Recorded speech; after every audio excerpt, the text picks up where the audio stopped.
Assalamualaikum warahmatullahi wabarakatuh.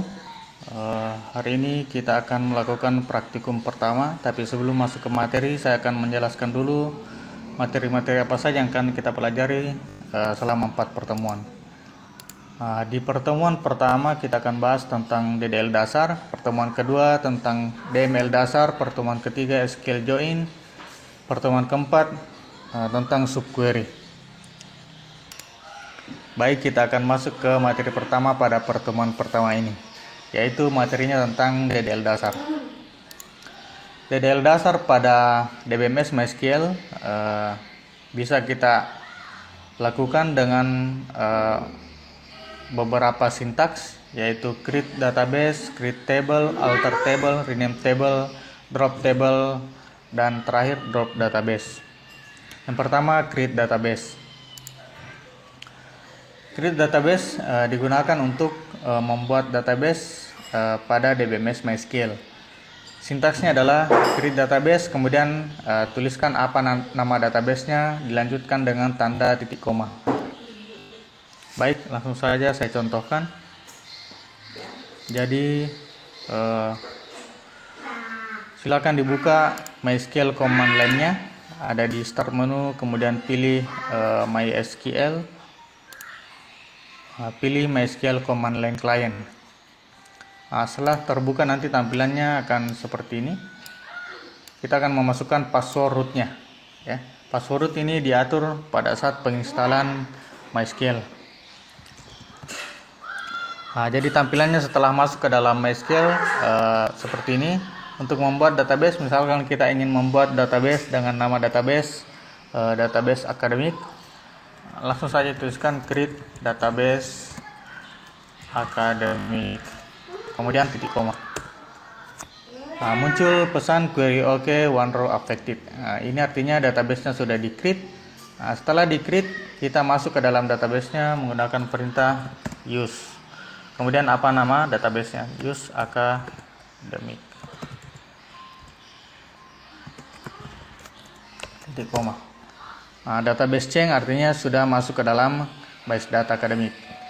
Selanjutnya kita akan lanjut ke penjelasan tentang create table. Jadi create table ini untuk melakukan pembuatan tabel dalam database. Sintaksnya yaitu create table, kemudian apa nama tabelnya.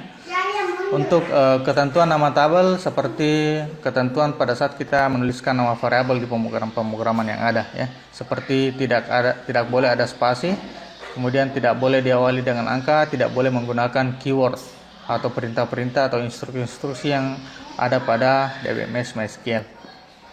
Kalaupun Anda ingin paksa menggunakan nama-nama tersebut seperti keyword atau ada spasi di tengahnya, itu nanti kita bisa tambahkan dengan karakter graph action atau backtick, ya. Jadi create table, tuliskan apa nama tabelnya, dalam kurung apa nama field, kemudian tipe data dari nama fieldnya, kemudian jangkauannya berapa. Kalau ada SQL constraint-nya kita tambahkan, tapi kalau tidak ada, tidak perlu kita masukkan SQL constraint. Jadi SQL constraint ini sifatnya tidak wajib, ya. Untuk tipe data untuk menampung karakter di MySQL kita bisa gunakan char, varchar, dan text. Char digunakan ketika karakter yang kita mau simpan itu panjangnya itu fix, sedangkan varchar digunakan ketika karakter yang digunakan itu karakternya berbeda-beda. Kemudian untuk tipe data teks ini jangkauannya lebih besar daripada varchar. Biasanya teks digunakan untuk menyimpan konten-konten artikel yang panjang teksnya lebih banyak. Kemudian ada tipe data untuk menampung bilangan bulat, big int, ini yang paling besar kapasitasnya, kemudian dilanjutkan dengan int, medium int, small int, dan yang paling kecil adalah tiny int. Untuk tipe data bilangan pecahan ada float dan double. Untuk tipe data bentukan ini tipe datanya enum, ya. Jadi kita nanti bisa mendefinisikan sendiri apa isi dari data yang akan kita masukkan ke tabel. kemudian tipe data date ini menunjukkan tanggal, time menunjukkan jamnya. Kemudian date time ini gabungan antara date dan time. Jadi bisa kita masukkan tanggal, bisa juga kita masukkan jam. Baik, kita akan langsung contohkan membuat tabel pada database akademik yang tadi sudah kita buat sebelumnya. Baik, misalkan kita akan membuat tabel mahasiswa yang terdiri dari 3 field, yaitu field stambuk, nama, dan angkatan. Jadi sintaksnya bisa kita tuliskan create table mahasiswa, kemudian dalam kurung apa nama field yang pertama, misalkan nama fieldnya tadi itu STB, kemudian tipe datanya kita pilih tipe data chart. Kenapa kita pilih tipe data chart? Karena ukuran panjang dari stambuk ini ukurannya fix, tidak berubah-ubah. Misalkan stambuk di kampus kita panjangnya sebanyak 12 karakter, ya, tidak lebih dan tidak kurang. Kemudian bisa ditambahkan SQL constraint, yaitu primary key. Jadi SQL constraint ini bisa ditambahkan, bisa juga tidak dimasukkan. Jadi sifatnya tidak wajib untuk SQL constraint. Kemudian nama dikasih tipe data varchar karena panjangnya berbeda-beda. Jadi nama orang satu dan nama orang yang lain itu belum tentu sama panjangnya. Jadi kita berikan kapasitasnya misalkan 50. Kemudian angkatan tipenya bilangan bulat, kita kasih tipe INT, ya, panjangnya 4. Ini semua fieldnya sudah saya masukkan, STB, nama, angkatan.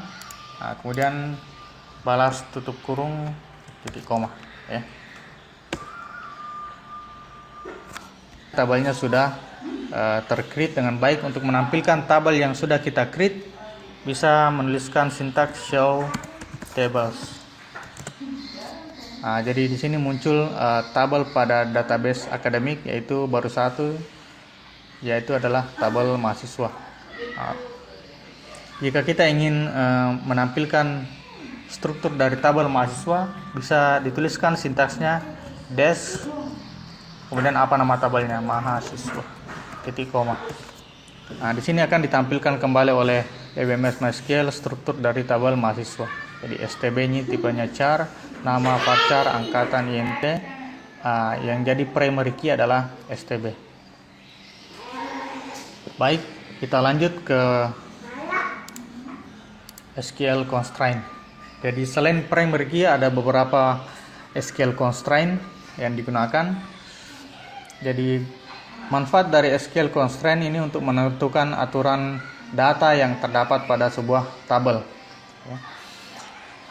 Untuk SQL constraint not null, ini artinya data yang ada pada tabel tidak boleh kosong atau tidak boleh null. Ketika datanya kosong, otomatis akan menampilkan pesan error dan semua data yang ada akan gagal disimpan. Jadi itu not null. Jadi not null ini sifatnya mandatory. Ketika isinya null, maka proses insert data tidak akan terjadi, ya. Selanjutnya unique. Jadi unique membatasi data yang kita masukkan ke dalam tabel. Data yang dimasukkan itu tidak boleh sama, ya. Tapi memperbolehkan nilai yang null. Jadi unique bisa bernilai null, tapi nullnya nanti tidak boleh double, harus satu saja. Jadi unique hanya menerima inputan berupa data yang tidak sama. Kemudian lanjut ke primary key. Primary key ini sebenarnya gabungan dari unique dan not null, ya. Jadi ketika field kita berikan constraint primary key, artinya field tersebut tidak boleh double isinya dan tidak boleh kosong. Kemudian kita lanjut ke foreign key. Foreign key biasanya kita gunakan untuk menghubungkan atau merelasikan antara tabel satu dan tabel yang lainnya. Jadi selain primary key, terdapat juga nanti field yang bertindak sebagai foreign key, yaitu field penghubung antara tabel satu dan tabel yang lain. Kemudian constraint check, ini constraint check akan melakukan pengecekan. Ketika kondisinya tidak terpenuhi, otomatis proses insert datanya akan dibatalkan atau digagalkan. Kemudian constraint yang lain adalah index. Index ini untuk mempercepat pengaksesan data. Jadi ketika datanya sudah sangat banyak, misalkan sudah terdiri dari jutaan record, otomatis untuk pencarian datanya nanti akan sangat lambat. Ketika kita menambahkan constraint index pada field tersebut, otomatis pencariannya akan menjadi sangat cepat. Baik, kita akan kembali ke command prompt MySQL-nya. Jadi kalau dilihat di sini struktur dari tabel mahasiswa, field STB ini constraint-nya adalah primary key dan tidak boleh null, ya. Di sini nullnya no. Jadi pada saat saya masukkan data ke dalam tabel mahasiswa, kemudian data yang saya masukkan misalkan cuma nama dan angkatan saja, tidak ada STB, otomatis proses insertnya akan gagal, ya. Karena STB sudah saya berikan constraint primary key, yang syaratnya primary key dia sifatnya unik dan tidak boleh null. Field angkatan saya mau batasi, jadi angkatan yang bisa dimasukkan cuman angkatan 2008 ke atas. Jadi ketika dimasukkan angkatan 2007, otomatis proses insertnya akan error. Jadi nanti bisa kita tuliskan, sebelumnya kita hapus dulu tabelnya, kita buat ulang yang baru.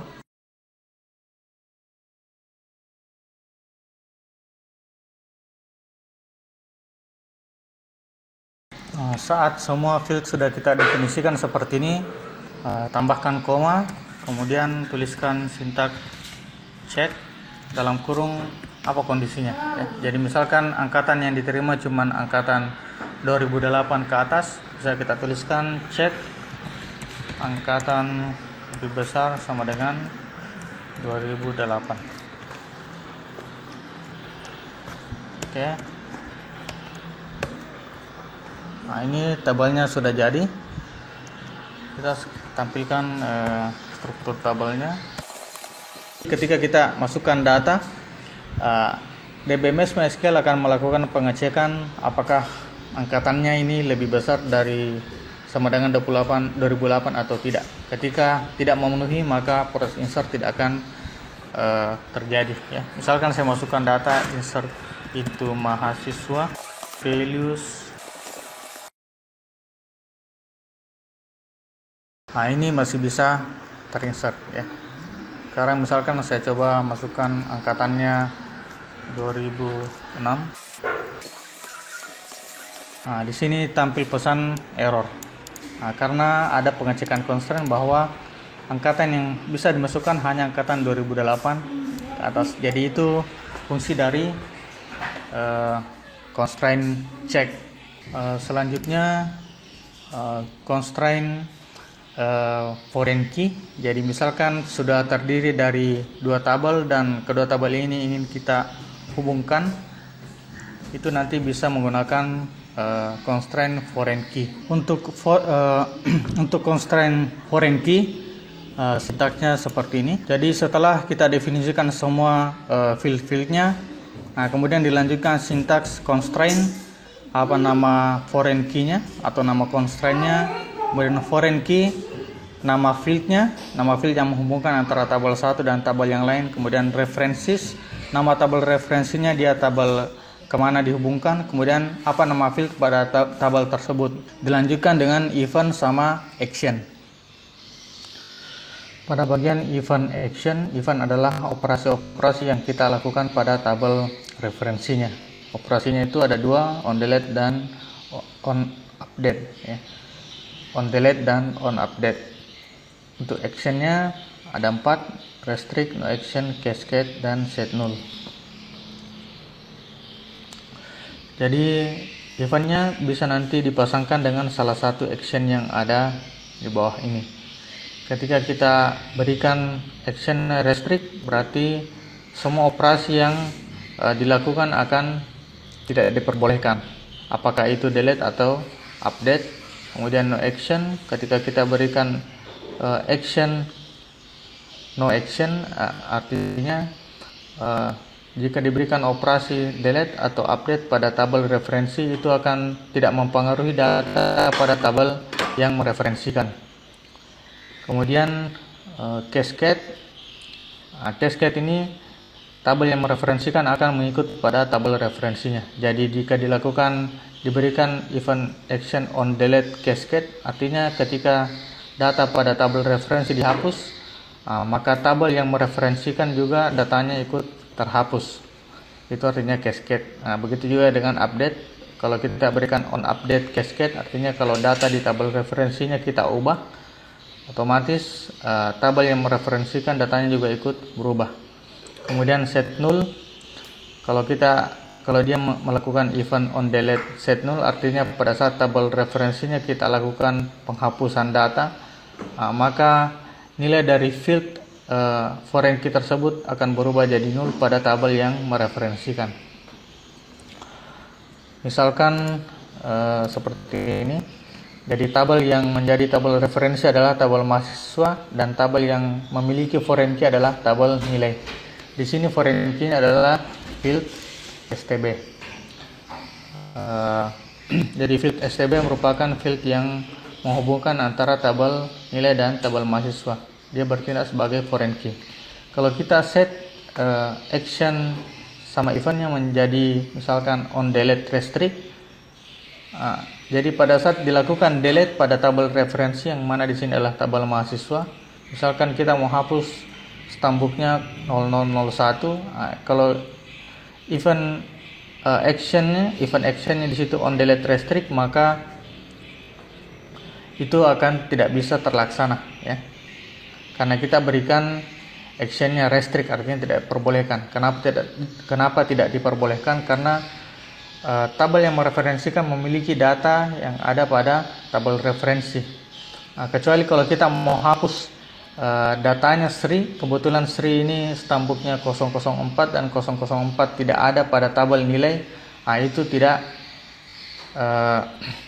itu bisa terhapus, ya. Jadi syaratnya untuk action sama event terlaksana itu ketika datanya berada pada kedua tabel. Jadi kalau pada salah satu tabel saja itu tidak terlaksana action dan eventnya. Kalau action eventnya kita berikan on delete cascade, artinya pada saat dihapus data STB 0001 pada tabel mahasiswa, semua stambuk yang 0001 yang ada pada tabel nilai juga semua ikut terhapus. Jadi nanti otomatis 3 record ini akan terhapus, ya. MK01, MK03 sama MK04 semuanya akan terhapus. Itu kalau dia on delete cascade. Jadi ketika data pada tabel referensi dihapus, mengikut juga tabel yang mereferensikan. Kemudian on delete set null, ketika misalkan STB 001 ini datanya dihapus dari tabel mahasiswa, otomatis nilai dari stambuk ini yang semua 001 berubah menjadi null, ya. Jadi dia tidak dihapus datanya, cuman diupdate stambuknya menjadi null. Kemudian kalau dia on delete no action, artinya kalau dihapus datanya Hasan, ini tidak akan mempengaruhi tabel nilai karena di situ dipilih no action. Seperti itu juga kalau kita menggunakan event on update. Untuk operasi event action ini biasanya itu kita berikan on delete-nya restrict. Jadi kalau ada datanya pada tabel nilai itu tidak diperbolehkan dihapus datanya pada tabel mahasiswa. Dan on update-nya biasanya selalu cascade. Jadi misalkan kalau stambuknya di sini diubah menjadi 0011, otomatis semua yang 0001 ini akan berubah menjadi 0011, ya. Baik, saya akan contohkan. Jadi di database sebelumnya kita sudah memiliki satu tabel, yaitu tabel mahasiswa. Saya akan membuat tabel mata kuliah, ya.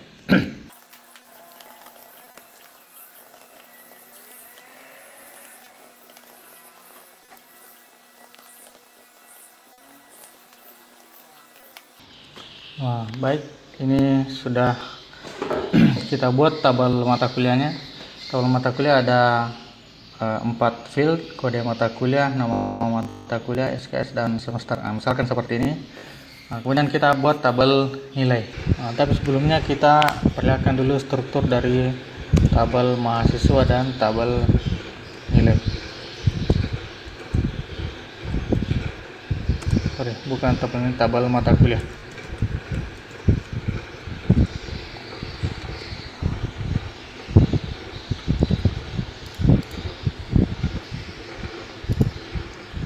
Baik, kita akan melanjutkan dengan mengklik tabel nilai. Klik tabel nilai.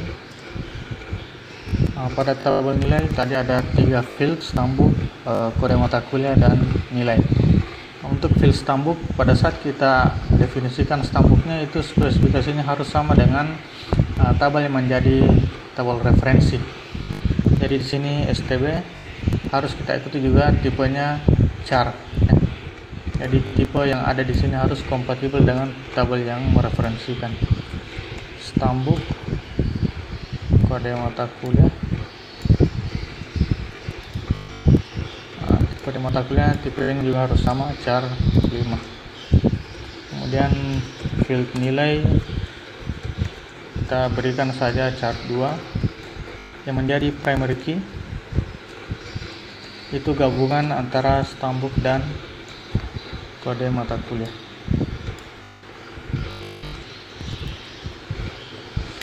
Jadi ini kalau kita gambarkan ERD-nya, ini relasinya antara tabel entitas mahasiswa berelasi dengan entitas mata kuliah, itu nanti relasinya menghasilkan relasi many to many ya. Kalau relasi many to many, otomatis semua primary key dari mahasiswa dan mata kuliah akan digabungkan pada relasinya, membentuk nanti primary key.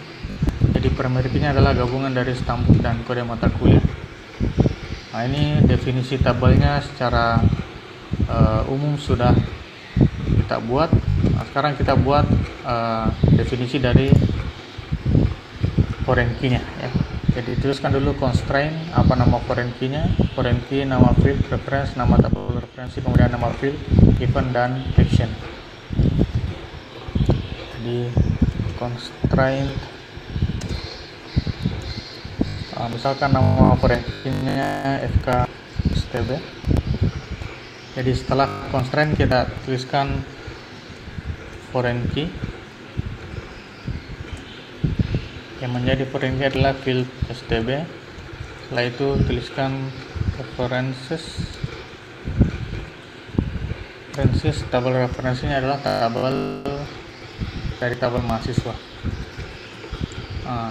Field yang menghubungkan di tabel mahasiswa adalah field STB juga. Kemudian kita tuliskan event actionnya on delete strict. Artinya kalau data pada tabel mahasiswa kita lakukan delete, kemudian datanya terdapat pada tabel nilai, itu tidak diperbolehkan ya. Kemudian on update kita pilih cascade. Artinya kalau di update stambuknya pada tabel mahasiswa, stambuk yang ada pada tabel nilai juga ikut berubah, kita pilih cascade. Ini definisi untuk foreign key yang pertama sudah selesai. Kita lanjut ke definisi foreign key yang kedua, yaitu foreign key kode mata kuliah.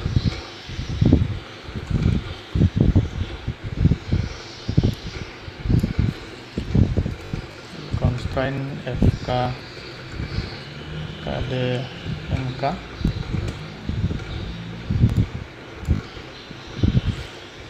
Foreign key-nya adalah kode mata kuliah.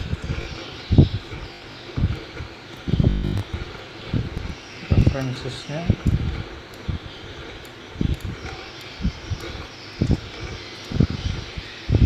dari tabel mata kuliah. Field-nya field kode mata kuliah.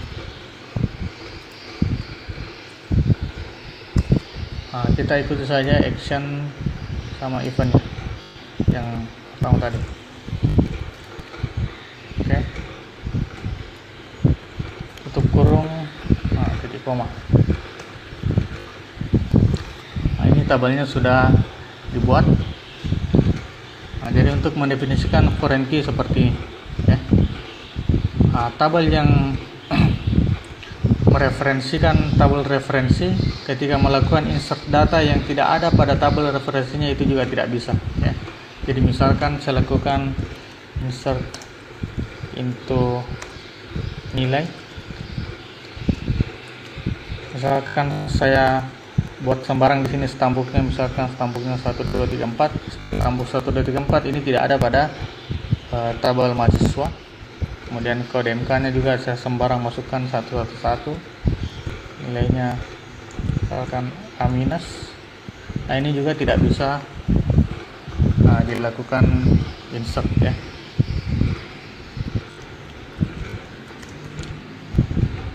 Kenapa? Karena dia sudah mereferensikan tabel mahasiswa. Jadi tabel yang bisa diinsertkan pada tabel nilai adalah stambuk yang ada pada tabel mahasiswa dan kode mata kuliah yang ada pada tabel mata kuliah, ya. Jadi misalkan di tabel mata kuliah saya insert dulu data, insert into mata kuliah values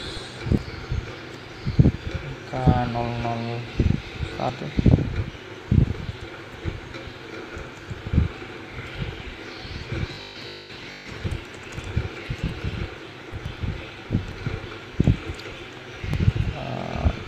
SKS semester 3. Nah, ini data yang bisa diinsertkan pada tabel nilai. Nah, itu harus MK01 dan stambuk 130/2019/0001, ya. Jadi data yang dimasukkan tidak boleh sembarang, harus data yang terdapat pada tabel referensinya.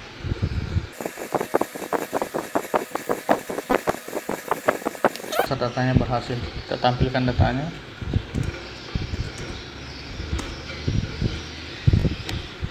Seperti ini, ya. Nah, jadi untuk foreign key seperti itu. Kita lanjut ke DDL yang lain. Baik, kita akan lanjutkan ke DDL alter table, ya. Alter table digunakan untuk mengubah struktur tabel yang ada. Jadi sintaksnya alter table, kemudian tuliskan nama tabel yang akan kita ubah strukturnya, kemudian diikuti dengan add, drop, atau modify. Jadi kita pilih salah satunya di antara ketiga keyword ini. Add untuk menambahkan kolom atau field, drop untuk menghapus field, modify untuk mengubah tipe data atau menambahkan constraint pada sebuah field. Kemudian diikuti dengan keyword column, kemudian apa nama kolomnya, ya. Jadi nama kolom yang akan ditambahkan atau dihapus atau dimodifikasi apa namanya. Kemudian dilanjutkan dengan tipe data dan jangkauannya. Untuk tipe data dan jangkauan ini hanya perlu dituliskan ketika kita menggunakan add atau modify. Untuk drop tidak perlu, jadi langsung saja tuliskan alter table, nama table, drop, column, apa nama kolom yang mau dihapus, kemudian langsung titik koma. Tidak perlu kita deklarasikan tipe datanya. Kemudian after ini digunakan untuk memposisikan letak dari field yang kita tambah atau modifikasi, ya. Kemudian apa nama kolom acuannya. Jadi after kemudian nama kolom acuan ini tidak wajib juga. Ketika kita menambahkan kolom misalkan dan posisi kolomnya itu kebetulan berada di paling akhir, itu tidak perlu kita tambahkan after kemudian nama kolom, langsung titik koma setelah kita deklarasikan tipe datanya. Langsung saya berikan contoh saja. Nah, sebelumnya kita sudah memiliki tabel mahasiswa yang memiliki struktur stambuk, nama, dan angkatan. Misalkan saya akan menambahkan field alamat, dan posisi field alamat ini berada pada posisi paling akhir. Jadi nanti tabel mahasiswa memiliki 4 field, stambuk, nama, angkatan, terakhir alamat, ya. Jadi bisa kita tuliskan alter table, kemudian nama tabel yang akan diubah tabel mahasiswa.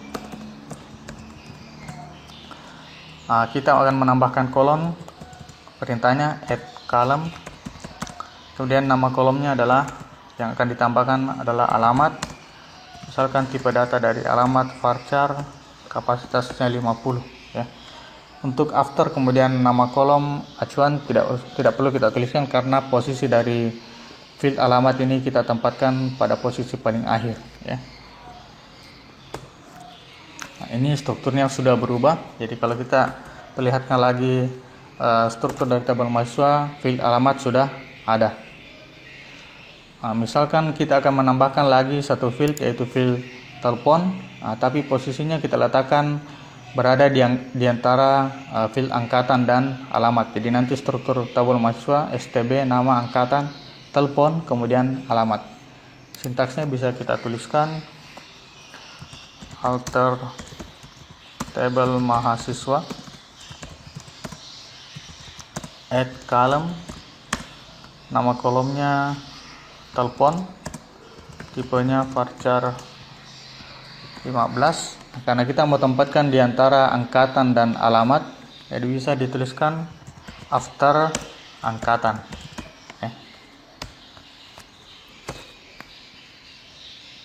Nah, ini sudah berubah strukturnya. Kita tampilkan lagi struktur dari tabel mahasiswa.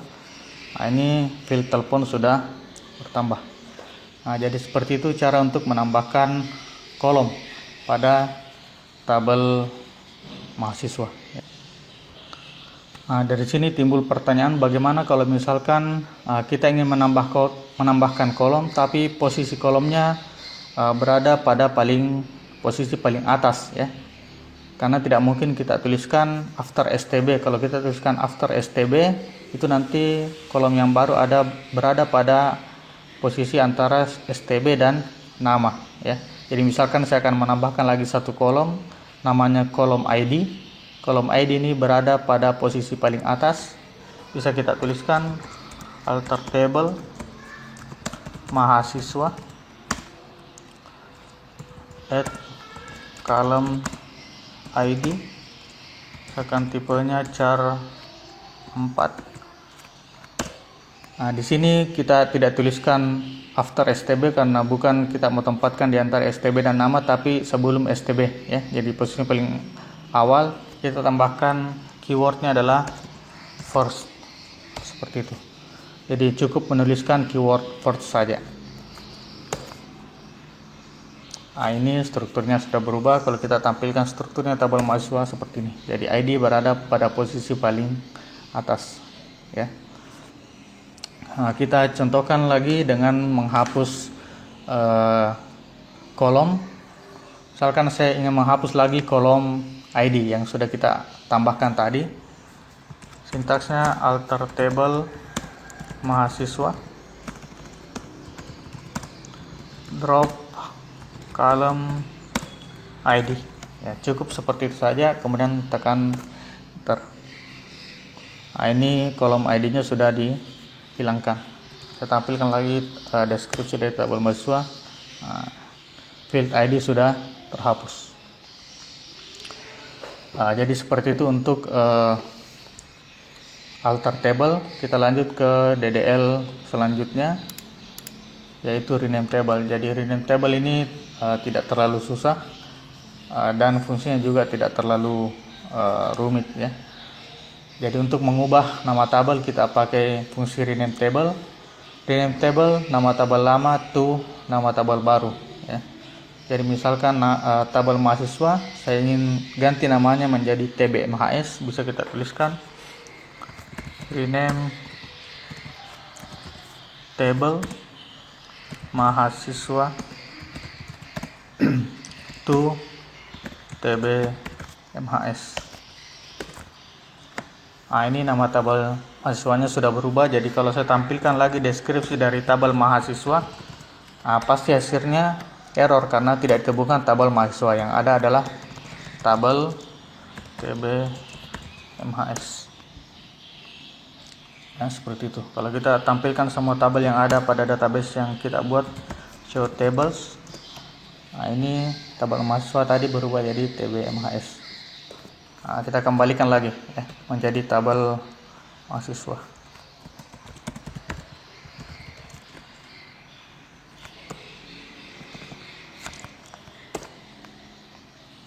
Baik, Selanjutnya drop statement. Drop statement ini untuk menghapus tabel atau menghapus database. Jadi untuk drop ini menghapus ya. Jadi untuk menghapus tabel, perintahnya drop table, kemudian tuliskan apa nama tabel yang akan dihapus.